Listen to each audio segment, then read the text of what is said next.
Hi, everyone, and welcome to the Career Download, where we talk about diverse career stories and how people got to be where they're at today. I'm really excited for today's guest because I just met her recently. I met Abenaa at a class that was local here to where we live, and she just had such an interesting business and story that I wanted her to share this with a broader audience. So, Abenaa, welcome to the Career Download. Hey, thanks for having me. How are you? I'm doing great. I'm really excited for people to hear your story today. I'm excited to share. It's been a long time coming, so I get excited when I have an opportunity to share my story. So I'm happy to be here. That's awesome. All right, you ready to dive right in? I'm ready. Let's go. All right, I told people your first name, but a couple more details. I like to give backgrounds and beginnings for people. Your name, your age. Are you from Charleston originally, or how did you get to be where you are now? And just a little bit about you and your home life. Okay. Of course, I go by Abenaa. But that's not my birth name. My name is actually Tremaine Moore. And I guess we can get more into where the Abenaa came from. But I'm 44 years old. I'll be 45 this year in July. I was born and raised on Johns Island when it was a rural community. Um, I was born. My mom is a single mom. My dad is a farmer. Yeah, so I went to school out there on Johns Island, and just really got to experience a raw, natural life of growing up. How I did it, you know what I mean, on rural Johns Island and the farming community. Awesome. All right. I don't think I've met anyone here who's a farmer. I follow a few farms, but that must have really, I'm so curious how that affected your business, which, before we get into your business, all right. I know some of what your hobbies are just from discussions with you, but would you like to share some of your hobbies and what are your priorities in life right now? Okay, so my hobbies are pretty much cooking. I love to cook. I love to try new things. I'm moving from a more vegan lifestyle to a more plant-based, but still being more health conscious. And I also love gardening. So although my father is was a farmer because my father passed 2 years ago, but his family is still in farming. Um, so that kind of gave me that interest in gardening because I didn't actually grow up with my father, but we spent lots and lots and lots of time together, especially as an adult. So I really got to understand that farming world and appreciate where we get our food from because it's a tough job.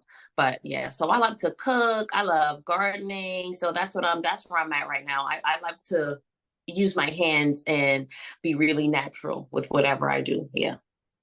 Get into the dirt. All right. What Yeah. would you say is a priority for your life right now? Right now, my biggest priority is my business, sharing my business, reaching my target, and sharing my story and hopes to inspire someone somewhere to appreciate themselves and love on themselves. All right, now we're going to go back in time. And I think this is where I just found it really interesting when you and I started talking. Uh, let's go back to when you completed high school. Did you go to college after high school? Okay, so after high school, I decided that since I was born with a lymphatic disorder, so that's the big thing behind my brand. So I wanted to make sure whatever career field I was going into, I was comfortable in because I had a lot of physical limitations. So I figured I needed to have something stationary where I could kind of sit down and kind of still get work done without being so physically active. So when I first graduated high school, I went to school for computer information systems because I was like, I'm going to be a computer programmer. This is something that I could just sit and learn this technique and this language, and it was a no go. How long That how long did you do that for? I did that for about 2 years. Oh, so you were quite a ways into it then. I was quite a ways into it. At first, it's really introductory, and then that second year, you really get really technical with those programming softwares and stuff like that, and really learning the language of programming, because it's really like learning a different language, like Spanish or French. Like, then there's that computer tech stuff, and so it's really, really, really, really tough. You really have to be dedicated, dedicated to that, to computer information systems. I feel like you kind of need a background in that before you kind of just jump into it. And I think I just jumped into it because I love computers. I could work with spreadsheets very well. I was like, okay, well, hey, I can do computer programming, right? Wrong. Yeah. So what happened 2 years in? 2 years in, first of all, the cost became too much. And it was just like, when you first graduate, you kind of find yourself. And I just felt like that just was not me. That wasn't me. Like, I am not a tech savvy person. Like, I'm tech savvy, but not that tech savvy. Like, I don't want to learn a computer language. That just wasn't speaking to me anymore. So I kind of had to leave that there. And from there, I kind of, still thinking of what I want to do. And my thing was, you know what? I want to be a social worker.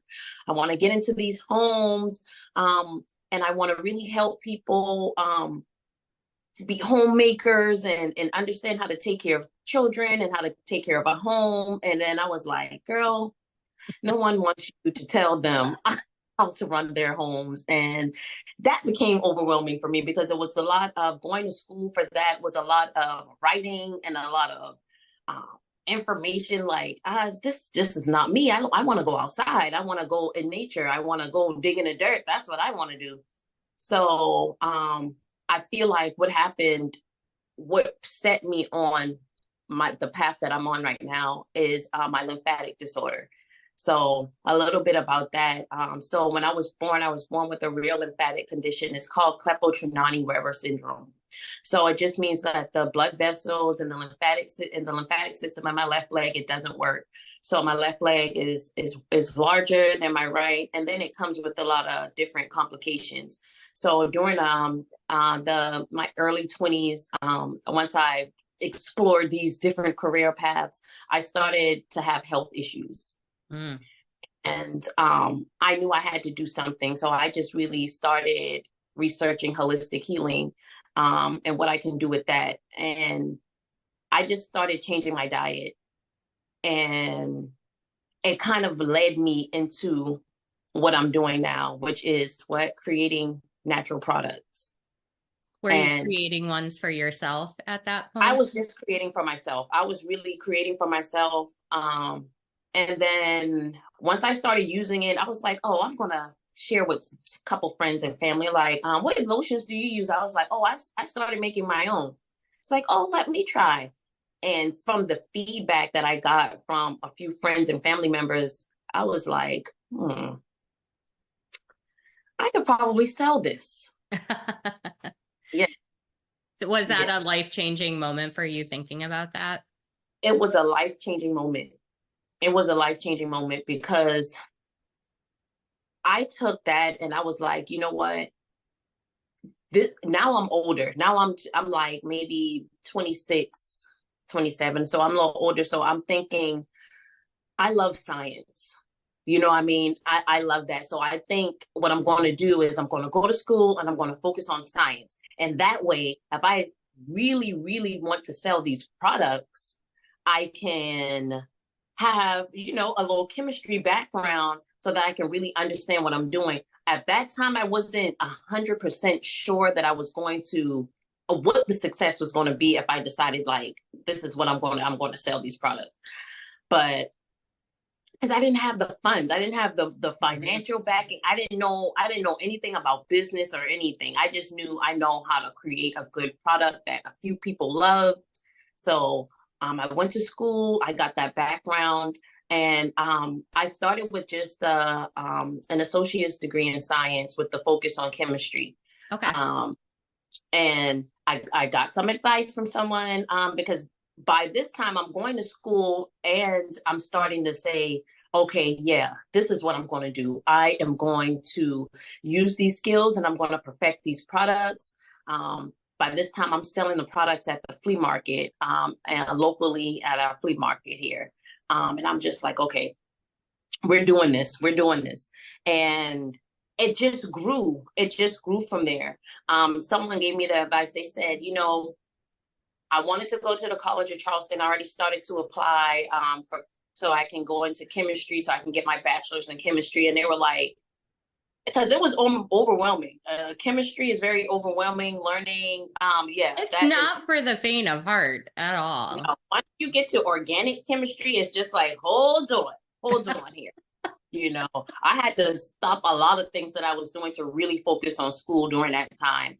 But once I wanted to transition to get my bachelor's degree, a professor gave me an advice. He was like, you really have a really strong business idea, and I don't think you're going to be able to focus on your bachelor's degree and build this business. So maybe you should focus on your business and maybe think about going to school later. Okay. So that's what I did. I did that. I never went back to get my bachelor's degree. I didn't, because I had enough skills to perfect what I was doing in product making. We should probably tell people the name of your business now. Now that Yeah. we've done this preamble to how you got to be where you are at this Yeah. point, what is Hold the me name of back. your Hold me business? back. Yes. The name of my business, I decided to name my business Naturally Geechee. And I chose that name, of course, because I am a Gullah Geechee woman. And I'm proud of my culture. I'm proud of what my culture has given me and the skills that I've learned just from being a Gullah Geechee woman and just being in the culture and understanding nature and what God has given us and provided us to heal ourselves and to nourish ourselves. So I decided to pay homage to my ancestors and put that in my name of my business. Not to say that my products are only for Gullah Geechee people, but when you get this product, you'll know that a Gullah Geechee person made this awesome product. For a lot of our listeners, they don't know what Gullah Geechee is. That's definitely something locally we have a bit more understanding of. Can you share what Gullah Geechee is for people? Okay, so Gullah Geechee is pretty much when you talk about the slave trade or whatever, and what we say is, when our ancestors were kidnapped from Africa, a lot of them came from Western Africa, and they were brought to these coastal regions of North America on the East Coast. And it stretches from basically from Jacksonville, North Carolina, all the way up to Jacksonville, Florida, and then it comes inwards a little bit, probably about 20 miles to a place they call the St. John's River. And these people really were able to hold on to African cultures. Because during that time, malaria was very, very rampant in the area, and a lot of the slave owners were actually dying from malaria. So they would leave these people on these coastal regions. So because they didn't have a lot of European influence, they were able to hold on to their African cultures, and that when it comes to farming, when it comes to language, when it comes to lifestyle. So they really held on to these things.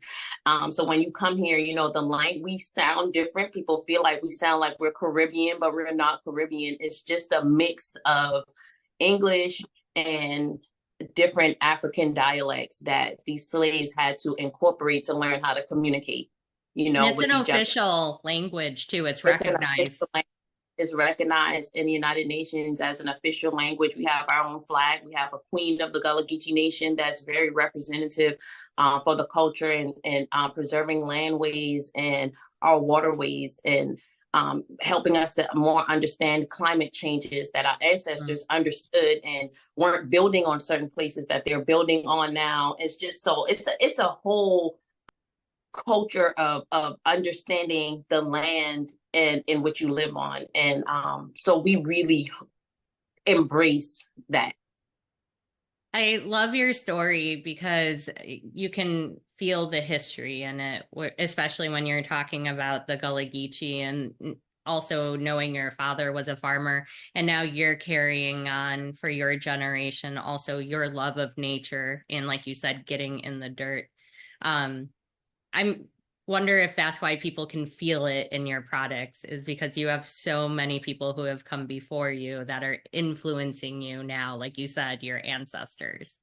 I really feel that. I feel that they are so proud of me that I am using what the techniques and the information that they've passed on, and I'm actually using it and sharing it with the world, you know, because it's a culture is very important any to anybody. So, you know, so you want people to feel your culture. And I feel like people can feel my culture through my products.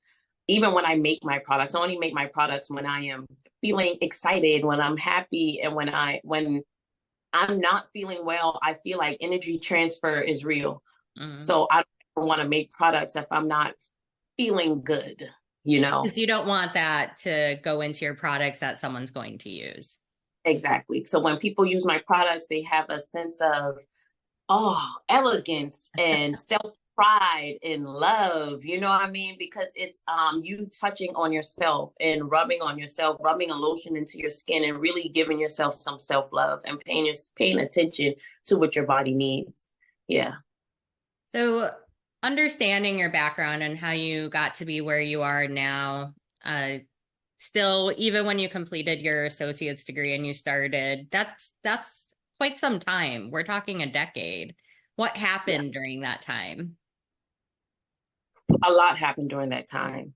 A lot happened during that time. Like I said, I lost my father, and just learning how to be a business owner is what happened during that time. So I had a lot of ups and downs in business because you have to remember, so I went to school for science and learning how to make products. So I feel like when I first started in business, like my whole, and even up to right now, like my whole goal was to make sure that I'm making quality product all the time and that I'm developing new products. And that's just where I stayed in this little bubble in my workroom of making product. But when you have a business, unfortunately, you can't just focus on that thing that you do, that service you provide, that product you provide. You have to really think about the whole Everything. thing. Yeah. And that's why I met you, because I had to start over and go back to the basics of what I need to make my business run smoothly. So you have to think about your financial literacy, like keeping good books, you know, thinking about technical things like what is my process from beginning to end, to from when I start making product to when I ship it out. Because like right now, I need help and I don't know how to use the help, you know? So I had to really start over and really think about, okay, where do you need help? Who can you reach out to? So I had to say like, okay, I needed help with branding, like it, like every, like this is like my, like it's just so is it was so much. Like I started driving Uber. Let's start there. I started driving Uber. Okay. Um, and the guy, you know, you get all these different people in the car, and the guy was like, so what do you do besides drive Uber? And I told him about my business, and he said, so where are you at in business right now? And at that time, I was making my own labels. I made my own logo. And I said, I really want a really polished look, like a shelf ready look. And I'm just looking for somebody to kind of help me do that. He was like, well, funny you said that, because we're in town and we're really interviewing these people for branding for our corporate company. So I think that maybe this young lady that we're reaching out to, she's out of Texas, but I think if you talk to her, I think she'd be willing to help you. And I reached out to her, and she had this whole checklist of things that what I wanted, where I wanted my business to go, what I wanted my business to look like.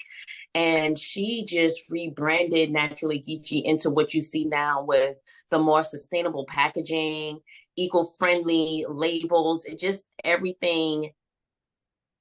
My products look like Naturally Geechee, and then now they're shelf ready. So it's like, okay, I got that. Like now I have a great product because you see with their eyes. So you know when people see the product, like it could be something good in that jar, but I don't like the way it looks, so I don't want that.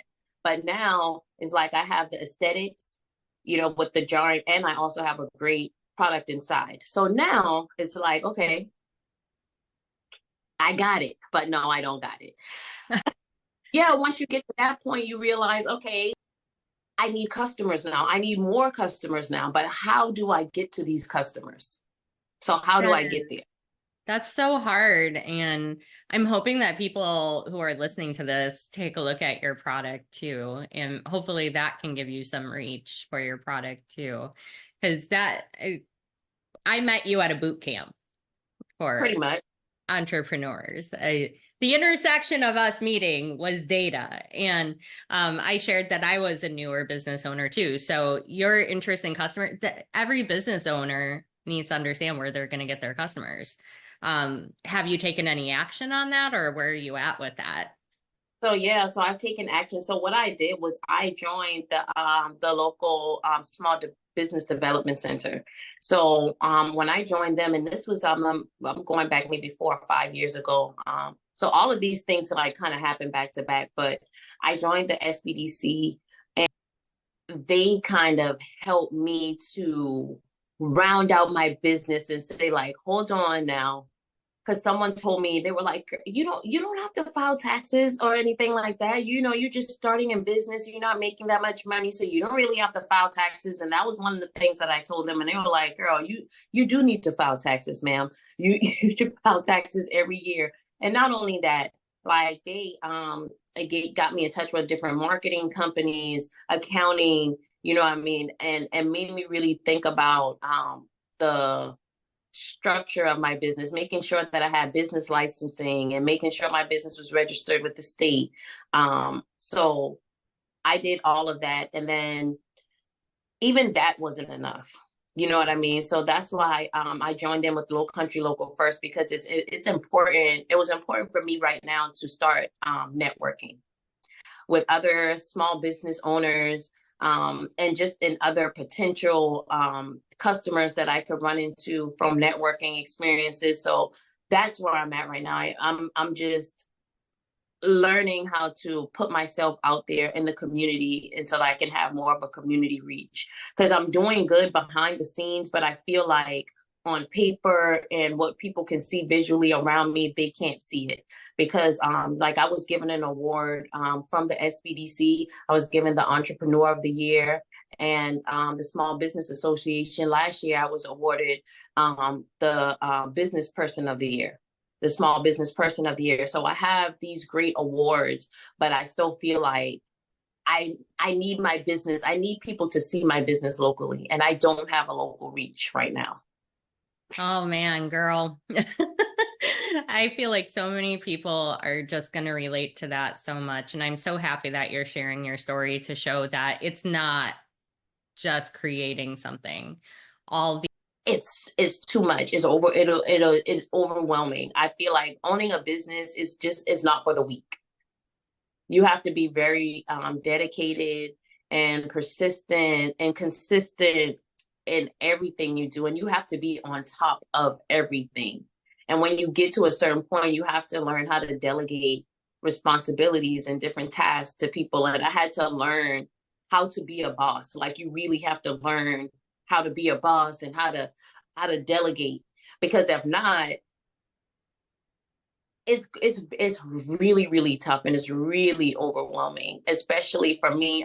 Once I lost my dad the last 2 years, like I'm really right now starting to find my voice, and that's why I appreciate you and the opportunity to be on this platform, because sometimes like I get all over the place, even in explaining what I have going on. I get all over the place, I get flustered, I get, because it's just so much going on every day that I'm thinking about and still having to focus. So I'm working with someone to be a personal assistant so that they can help me to keep things in better order and to make sure that I'm remembering every little thing. Because when you're a solopreneur, you do everything. everything.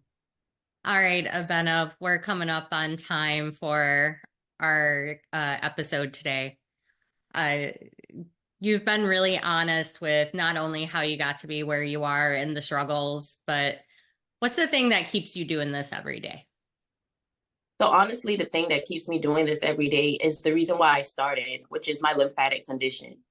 Um, my ultimate goal for my business is to share my story of self-love, self-care, and to let people know just because you're different, it shouldn't, because when you're different and you have to deal with society, it kind of makes you a little shy and a little withdrawn, and sometimes it makes you kind of what's the word I'm looking for? Unsure of yourself sometimes. Mhm. And I feel like I want to encourage people to, no matter what you look like, who you are, where you come from, if you have a passion for something, just believe in yourself and just don't stop. Just keep going, no matter how slowly, the process may seem or how daunting it may seem. Like, just keep going, especially if it's your passion and it's in your heart. Like, I get nervous with everything I do. I'm always nervous. I'm nervous about this interview. I have um, everything lined up that I want to say, but then when it gets time for me to say it, you're just all over the place, but it's okay, because I feel like the more I do it, the better that I'll become. So I just want to tell people, like, don't give up. What I'm saying, if this is your dream, but don't take it lightly, because being an entrepreneur is not for everyone. And I know, like, they try to put that in the air, like, be an entrepreneur, but you really, really, really, really have to know what you're doing and really be committed to this lifestyle. The lifestyle. It is a lifestyle, and I feel like every day I'm learning something new. And Yeah, I have a feeling based off of your story that doesn't change either. it does, it doesn't change. All right, Abenaa, I loved having you today and having you be so upfront and honest. And I'm glad that we can share who you are, your story, and your product. So, what's your website that people can go to? So you can check me out at www.naturallygeechee.com, and it's naturally, and Geechee is Geechee. And I had make everything from luxury whipped body butters in multiple scents. I have body scrubs, oatmeal body scrubs, coffee body scrubs. I have lip balms, shampoos, hair and body oils, and I'll be adding new products here soon. If you go to the website, if you subscribe, I'm starting a monthly newsletter so that I can share more about myself and my culture and my lifestyle. Want to share healthy recipes, of course, give discounts, and just kind of connect with my current and potential customers so that they can get a more look into who Naturally Geechee is, why I started this business, and why I'm going to continue with my business. That was great. I hope that people go to Naturally Geechee. And thank you to our listeners, and thank you to you, Abenaa. And stay tuned for our next episode. Take care, everyone.